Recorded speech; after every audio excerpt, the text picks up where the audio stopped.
Welcome you all on my YouTube channel DV classes. आज हम लोग यूपीपीसीएल जो कि Uttar Pradesh power corporation limited की परीक्षा टेक्निकल ग्रेड 2 के प्रीवियस ईयर के पेपर को डिस्कस करेंगे, जिसमें कंप्यूटर के लगभग 50 क्वेश्चंस होते हैं और ये आपको पास करना ज़्यादा इम्पॉर्टेंट होता है, तभी आपके आगे के पेपर को चेक किया जाता है। तो आइए वन बाय वन हम लोग देखते हैं कि यहाँ पे किस टाइप के क्वेश्चंस आते हैं और हम लोग एक एक करके उसको डिस्कस करते हैं। So let's start. तो हम लोग वन बाय वन एक एक क्वेश्चंस को डिस्कस करेंगे और उनको ऑप्शंस को समझेंगे। तो ये जो कि पेपर है उत्तर Pradesh power corporation limited UPPCL का, तो इसका पहला जो क्वेश्चन है आइए हम एक एक करके समझते हैं। सो पहला क्वेश्चन है, what is the shortcut key to open Windows explorer. देखिए ये कई बार विंडोज एक्सप्लोरर भी इसको कहते हैं, कई बार इसको फाइल एक्सप्लोरर भी कहते हैं, या फिर अगर इसमें क्वेश्चन आ गया how you will open your my computer, मतलब आप माई कंप्यूटर को कैसे ओपन करेंगे, उनकी शॉर्टकट की क्या होगी। तो देखिए पहले एक एक करके हम लोग सीखते हैं। पहला ऑप्शन जैसे है विंडोज की प्लस ई, ठीक है, तो ये होगा विंडोज की प्लस डब्ल्यू, ये होगा विंडोज की प्लस ओ, ये होगा कंट्रोल प्लस ओ, ये होगा। देखिए एक एक करके हम लोग जानेंगे कि कौन क्या है। देखिए आंसर जो होगा वो आपका विंडोज प्लस ई ऑप्शन, इसका ये करेक्ट आंसर है। यही इसका शॉर्टकट की होता है, चाहे ये आए ऑप्शन में फाइल एक्सप्लोरर ओपन करने के लिए, चाहे विंडोज एक्सप्लोरर करने के लिए, या माई कंप्यूटर ओपन करने के लिए। लेकिन हम लोग देखते हैं दूसरे का मतलब क्या होता है। देखिए विंडोज प्लस डब्ल्यू का जो मतलब होता है वो ये होता है, अगर आपका जो लैपटॉप है वो आपका टच है, लैपटॉप या डेस्कटॉप, अगर वो टच उसमें एक्सेस करने के लिए कैपेबिलिटी होती है, तो आप उसमें क्या है अपना कोई वर्क स्पेस एरिया ओपन करने के लिए इसका यूज करते हैं।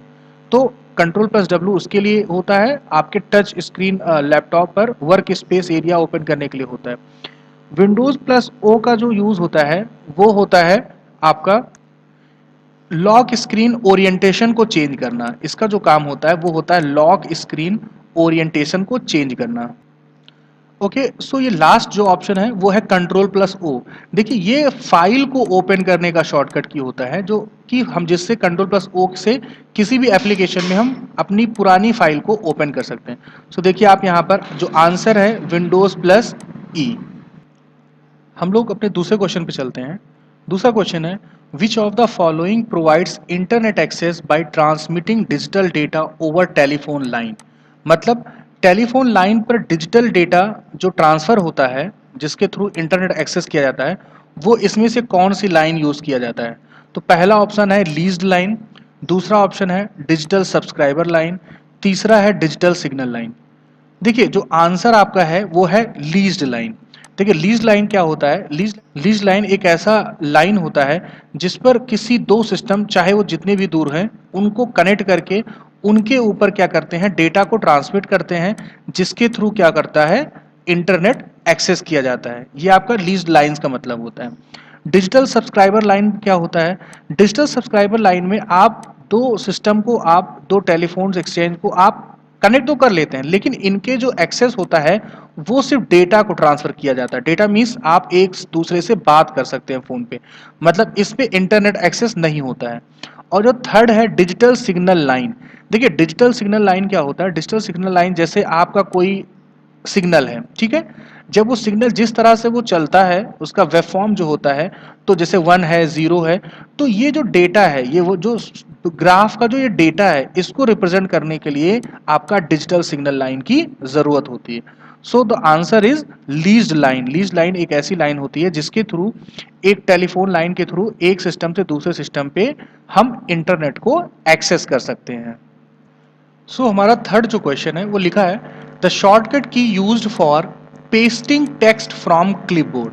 देखिए ये पूछ रहा है कि जैसे आप जब कोई चीज़ कॉपी करते हैं तो वो क्लिपबोर्ड में जाता है, उसके बाद उसको पेस्ट करने के लिए कौन सी शॉर्टकट की ज़रूरत होती है। तो इसमें वन बाय वन हम लोग देखते हैं। पहला है कंट्रोल प्लस एक्स। अब कंट्रोल प्लस एक्स किसके लिए होता है, ये आपका कट के लिए होता है। ये जो शॉर्टकट की है वो आपका कट के लिए होता है। Control plus V, control plus V क्या होता है, आपका ये पेस्ट के लिए होता है, ठीक है। कंट्रोल प्लस सी ये आपका कॉपी के लिए होता है। कंट्रोल प्लस डी, देखिए कंट्रोल प्लस डी एप्लीकेशन के बेस पर होता है। जैसे कि आप कोई वेब ब्राउज़र पे कोई वेब पेज एक्सेस करते हैं और आप उस वेब पेज को सेव करना चाहें, तो वो क्या है, वो आप बुक मार्क के थ्रू आप उसको सेव कर सकते हैं। तो ये एक काम, एक यूज़ तो ये है आपका कंट्रोल+D का, बुक मार्क सेव करना। दूसरा ये है, अगर आप पीपीटी पावर पॉइंट में अगर इसका यूज़ करते हैं तो वो क्या करता है, वो स्लाइड डुप्लीकेट करने के लिए ये शॉर्टकट की यूज़ होता है। सो क्वेश्चन पूछा है कि आपका क्लिपबोर्ड से क्या है, डेटा को कैसे हम कॉपी करेंगे, मीन्स पेस्ट करेंगे वहां से लाकर।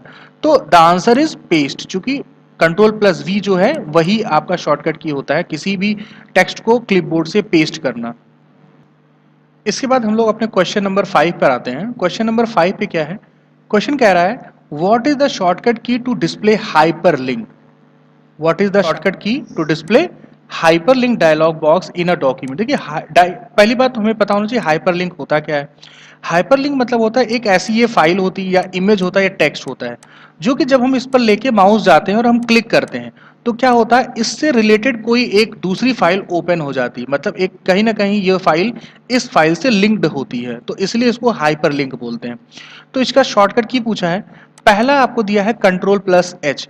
देखिए कंट्रोल+H जो होता है ये रिप्लेस का ये शॉर्टकट की होता है, जो कि आपका कंट्रोल+L होता है। देखिए कंट्रोल+L, जब आप पेज पे आप कोई डॉक्यूमेंट प्रिपेयर कर रहे हो, कंट्रोल+L आप प्रेस करते हो, तो जो होता है आपका जो पैराग्राफ होता है वो जो अलाइन उसका होता है, अलाइनमेंट जो होता है वो लेफ्ट में हो जाता है। आपको पता है अलाइनमेंट 4 तरह के होते हैं, पहला होता है लेफ्ट अलाइनमेंट, दूसरा होता है राइट अलाइनमेंट, तीसरा होता है सेंटर अलाइनमेंट और चौथा होता है आपका जस्टिफाई अलाइनमेंट। तो ये तो अलाइनमेंट की शॉर्टकट की हो गई, ये हो गई आपकी रिप्लेस की। आपका थर्ड हुआ कंट्रोल+K। देखिए control K is the right answer of this question because with the help of control K you can just insert your hyperlink in your document। आप अपने डॉक्यूमेंट में कंट्रोल+K के थ्रू आप क्या कर रहे हैं, हाइपरलिंक को इंसर्ट कर सकते हैं। तो आई होप आपको ये समझ में आ गया है। इसके बाद हम लोग अपने अगले क्वेश्चन पे आते हैं। तो question is a character that is raised above the base line and is smaller known as. देखिए जैसे कि आपने कोई अगर जैसे सपोज दैट यही एक टेक्स्ट लिखा है, आपको अगर लिखना कैसे, जैसे आपने मैथ्स में आपको क्या देखते हैं, आप x+y का अगर होल स्क्वायर लिखना होता है तो क्या होता है, आपको यहाँ लिखना होता है कि नहीं लिखना होता है। और अगर आपको लिखना होता है केमिस्ट्री में, अगर इक्वेशन लिखना होता है H2SO4, है ना, केमिकल फार्मूला अगर लिखना होता है तो आप इस तरह, तो आपने देखा क्या, ये जो 2 और 4 होता है, ये जो बेस लाइन, जैसे ये जो लाइन है ये बेस लाइन होती है, उससे थोड़ा सा नीचे होता है, और ये जो पावर आपका जो होता है वो थोड़ा से ऊपर होता है। तो देखिए इसको याद करने के लिए बहुत ही अच्छा है। देखिए ये ऊपर है, ऊपर मतलब क्या हो गया, सुपर हो गया, ऊपर है तो सुपर है, तो मतलब ये क्या हो गया आपका सुपर हो गया। अब ये नीचे है तो ये क्या है, ये आपका सब हो गया। तो आपके इसमें दो ऑप्शन होते हैं, एक होता है सुपर स्क्रिप्ट और एक होता है सब स्क्रिप्ट। तो इसमें आंसर हम लोग देखते हैं कहाँ है, आउटलाइन नहीं होगा, ये रेज्ड ये भी नहीं होगा। आपसे क्या पूछा है, स्वयं से ऊपर और छोटा होता है। देखिए हमने क्या बोला, ऊपर कौन सा होता है, सुपर होता है, तो आंसर इज सुपर स्क्रिप्ट। अगर यहीं पे नीचे बोला होता कि स्वयं से नीचे और छोटा होता है तो आंसर आपका ये होता है। सो आंसर आपका सुपर स्क्रिप्ट होगा। ओके सो हमारा नेक्स्ट क्वेश्चन है, which area is an Excel window allows entering values and formula. मतलब फॉर्मूला, आपका जो एक्सेल विंडो होता है उसमें कौन सी जगह पर आप एक्सेल का जो फॉर्मूला या कोई वैल्यू एंटर कर सकते हैं। तो आइए देखते हैं कौन कौन सा ऑप्शन है। पहला आपका है टाइटल बार, दूसरा मेन्यू बार है, तीसरा formula bar and fourth is standard tool bar. देखिए सबसे पहले क्या है कि मैं आपको बता दूं, जब भी आप कोई विंडो ओपन करते हैं तो उसका जो पहला जो पोजीशन होता है सबसे ऊपर, जिस पे लिखा होता है कि माइक्रोसॉफ्ट एक्सेल आपने ओपन किया या एमएस वर्ड, तो ये जिस पर लिखा होता है उसको बोलते हैं आपका क्या, टाइटल बार। ठीक है। मेन्यू बार क्या होता है, जहां पे आपको फाइल ऑप्शन मिलता है, एडिट मिलता है, इंसर्ट मिलता है, फॉर्मेट, मतलब जितने भी ऑप्शंस आपको ऊपर मिलते हैं, मेन्यू मिलते हैं, उनको क्या बोला जाता है आपका मेन्यू बार। अब बात आती है फॉर्मूला बार। देखिए नाम से ही आप जान सकते हो कि ऐसा बार जिसमें फॉर्मूला को आप एंटर कर सकते हो, यहाँ पे उसके आगे आपके एफएक्स भी लिखा होता है। तो ऐसे बार, जो बार जिसके सामने एफएक्स होता है और जिसमें आप अपने फॉर्मूला को या कोई भी वैल्यू को एंटर कर लेते हो, उसको बोलते हैं फॉर्मूला बार। बात आती है स्टैंडर्ड टूल बार। देखिए standard tool bar formula bar के जस्ट ऊपर होता है, जो कि आप जिसके थ्रू आप शॉर्टकट किसी भी ऑप्शन पे क्लिक कर दो और वो चीज हो जाए, जैसे न्यू का बटन आइकन बना होता है उस पर क्लिक कर दो, न्यू पेज हो जाता है। तो ये रहा आपका सारे बार। तो इसका क्वेश्चन जो पूछा है वो क्या है कि which area is an Excel window allows entering value and formulas. तो आपका जो आंसर है वो आंसर आपका फॉर्मूला बार है। हमारा नेक्स्ट क्वेश्चन, क्वेश्चन नंबर 8 जो है वो क्वेश्चन है, a mouse, trackball and joysticks are examples of. ये कैसे एग्जांपल हैं? देखिए, माउस आप जानते ही हैं, ट्रैक बॉल जो होता है वो माउस के नीचे पहले बॉल लगी होती थी, वो उसको ट्रैक बॉल कहते हैं। जॉयस्टिक आप गेम खेलने के लिए ओपन करते यूज करते हो आप। तो ये पूछ रहा है कि ये किस तरह का डिवाइसेस है। तो देखिए, पहला है अ पॉइंटिंग डिवाइस। देखिए, पॉइंटिंग डिवाइस क्या होता है, जो कि कंप्यूटर में, जैसे मैं इस समय पेन जो यूज कर रहा हूं, आपको देखिए मेरा एरो दिख रहा है ना, कि हम जिधर जिधर मूव कर रहे हैं वो चीज दिखा रहा है। तो यही आपका जो काम होता है, इसी को पॉइंटिंग बोलते हैं। पॉइंटिंग मतलब किसी चीज को बताना कि वो चीज कहाँ है। जैसे मैं बता रहा हूँ कि एग्जाम्पल यहाँ है, तो मैंने पॉइंट किया ना, इसीलिए इसको बोलते हैं पॉइंटिंग डिवाइस।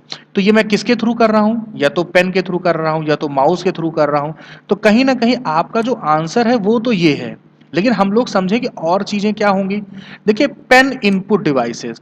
देखिए, पेन इनपुट डिवाइसेस वो तब अगर सही होता, ये आंसर सही हो सकता था, लेकिन अगर सिर्फ यहां पर जो एग्जाम्पल दिए गए हैं, यहां पर सिर्फ और सिर्फ केवल पेन यूज होता, लेकिन यहां पर माउस भी यूज है, ट्रैक बॉल भी यूज है, जॉयस्टिक भी यूज है। तो इसीलिए ये आंसर नहीं होगा। तो पेन का भी यूज होता है कि पॉइंटिंग करना, लेकिन with the help of only pen. Data collection devices. देखिए, डेटा कलेक्शन डिवाइस मतलब क्या है, ऐसा डिवाइस जहां पर डेटा कलेक्ट होता है, जैसे आपका मेमोरी हो गया, ठीक है। ऐसा डिवाइस जो कि जहां पर आपका डेटा कलेक्ट हो, या आप बात कर लो अगर पेन ड्राइव की, ठीक है, आपके पीडी जिसको बोलते हैं शॉर्ट फॉर्म में, पेन ड्राइव। अब आती है नेक्स्ट बात, मल्टीमीडिया डिवाइस। देखिए, ऐसे डिवाइसेस जिसमें आप ऑडियो सुन सकते हैं, वीडियो देख सकते हैं, तो इसको बोलते हैं मल्टीमीडिया डिवाइस। जैसे आपका स्पीकर हो गया, आपका हेडफोन हो गया, ठीक है, ये सारे कौन से होंगे, multimedia devices. So the answer is A, that is a pointing device. Okay, so हमारा जो नेक्स्ट क्वेश्चन है, व्हाट इज ई कॉमर्स।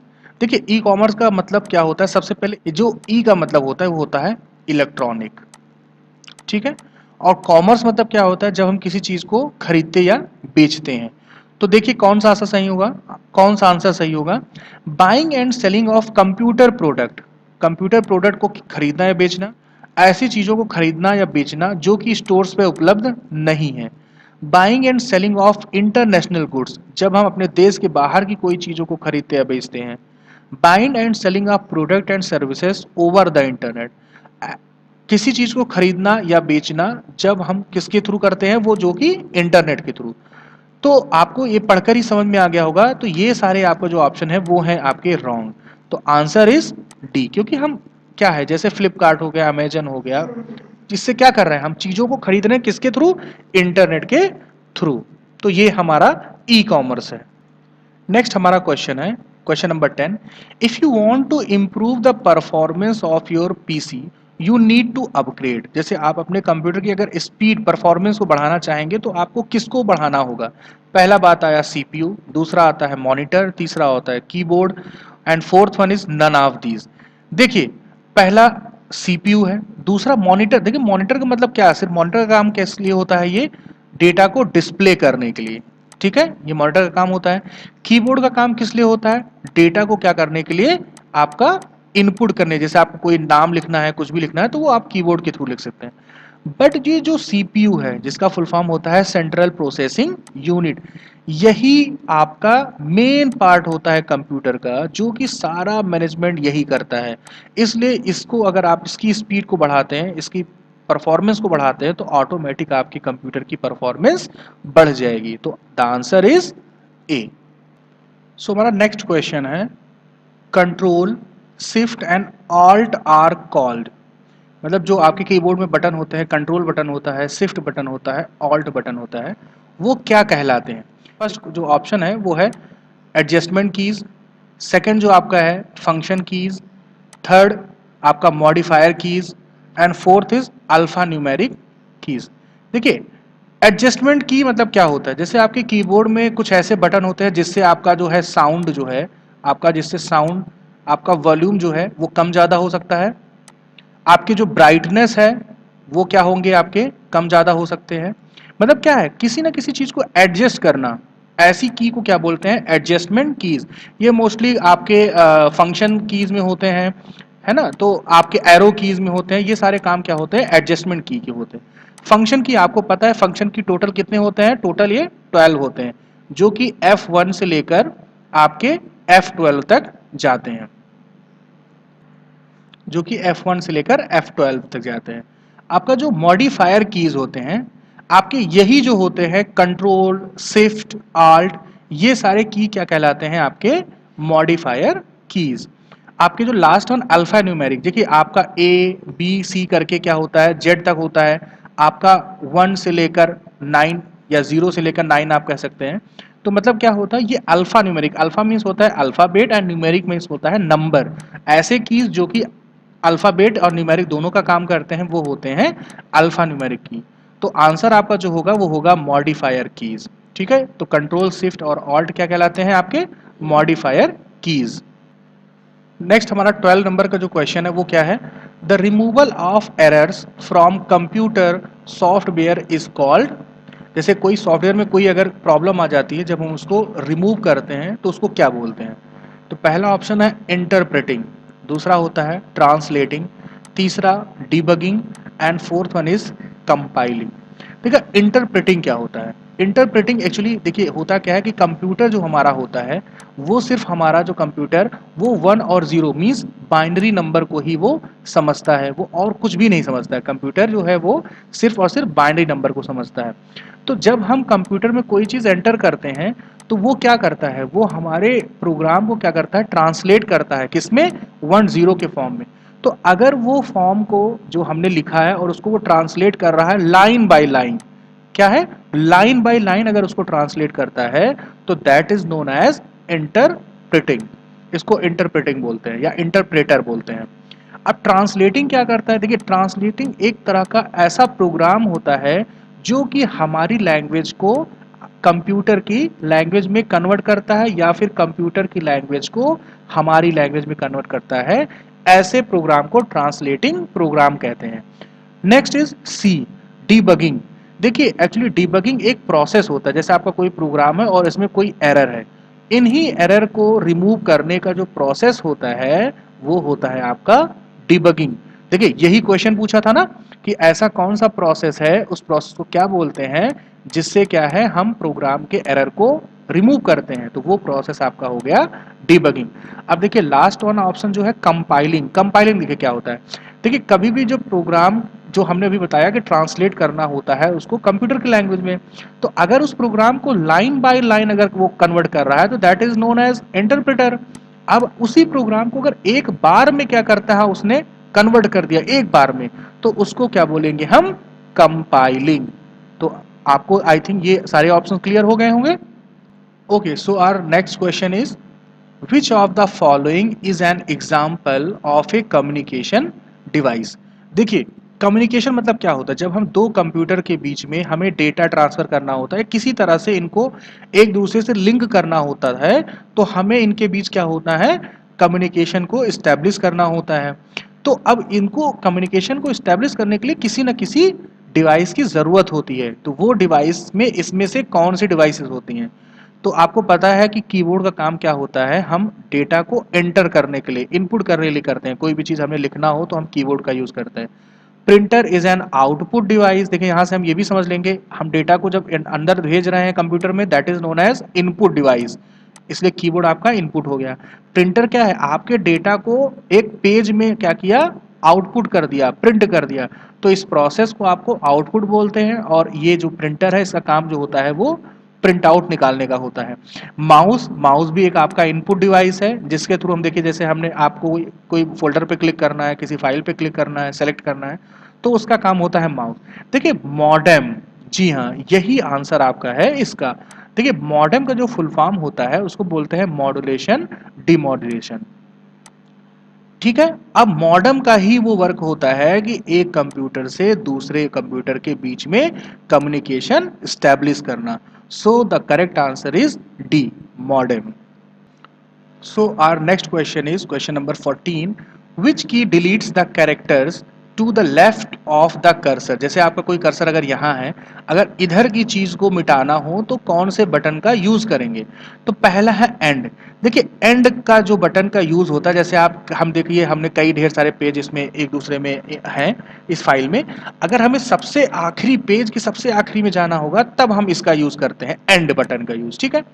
ऐसे ही जब आप होम बटन का यूज करते हैं, इसका मतलब जब आपके जितने भी पेजेस के सबसे टॉप पोजीशन पे जाना होता है, सबसे टॉप पोजीशन, तो इसका यूज करते हैं होम का। एंड का काम करते कहाँ है? एंड पे जाने के लिए, सबसे लास्ट में जाने के लिए। बैक स्पेस का देखिए, बैक स्पेस ही वो बटन है जिसके थ्रू आप कर्सर के लेफ्ट साइड को आप इरेज कर सकते हैं, उनको डिलीट कर सकते हैं। लेकिन जब डिलीट का बात आती है तो डिलीट क्या होता है, जहां भी कर्सर रहता है उसकी राइट साइड को ये इरेज करता है। तो यहाँ पे राइट साइड के कंटेंट को डिलीट करने के लिए डिलीट बटन यूज करेंगे, लेफ्ट के लिए आपका क्या करेंगे? बैक स्पेस की। तो आपका जो आंसर होगा वो होगा back space. The following used to read hand written और printed text to make a digital image that is stored in memory. मतलब वो कौन सा डिवाइस है, वो किस तरह, कौन सा मीडियम है जिसके थ्रू हमने जैसे कोई चीज़ लिखा सपोज हाथ से, उसको हम क्या करें, किसी तरह से कंप्यूटर में उसको हम भेज दें। तो वो क्या उसको बोलते हैं? देखिए प्रिंटर का जो मतलब होता है, प्रिंटर का मतलब होता है कि ऑलरेडी कंप्यूटर में है, हमें उसका प्रिंट आउट चाहिए। स्कैनर, हाँ ये आंसर जो आपका होगा वो स्कैनर होगा। स्कैनर से हम क्या करते हैं? स्कैनर से हम उस फाइल को स्कैन करते हैं, और वो फाइल क्या होता है, हार्ड कॉपी में पहले होता है, और जब हम उसको स्कैन कर लेते हैं तो हम सॉफ्ट कॉपी के थ्रू हम उसको कंप्यूटर में भेज देते हैं। लेजर बीम नहीं होगा आपका, लेजर बीम प्रिंट आउट के लिए यूज किया जाता है, प्रिंटर के लिए यूज करता है। टच पैड, टच पैड का यूज आप माउस के लिए यूज करते हो या कोई चीज आप इनपुट देने के लिए करते हो, तो सो द आंसर इज स्कैनर। तो आई होप आपको इस वीडियो में अभी तक हम लोगों ने 15 क्वेश्चन को डिस्कस किया। हम लोगों ने हर एक ऑप्शन का जो करेक्ट है उसको देखा, और नहीं अगर वो सही है तो क्यों नहीं सही है उसकी चीज़ों को समझा। तो होप आपको ये पार्ट 1 वीडियो आपको क्लियर हुआ होगा। अगर इस वीडियो के किसी भी क्वेश्चंस पे या किसी भी ऑप्शन पे आपको कोई भी डाउट हो तो आप उसको कमेंट सेक्शन में लिख सकते हैं। हम लोग जल्दी ही इसका पार्ट 2 भी रिलीज करेंगे, तो आप लोग ऐसे ही वीडियो के साथ बने रहिए और अपने दोस्तों में शेयर करिए। Thank you, God bless you.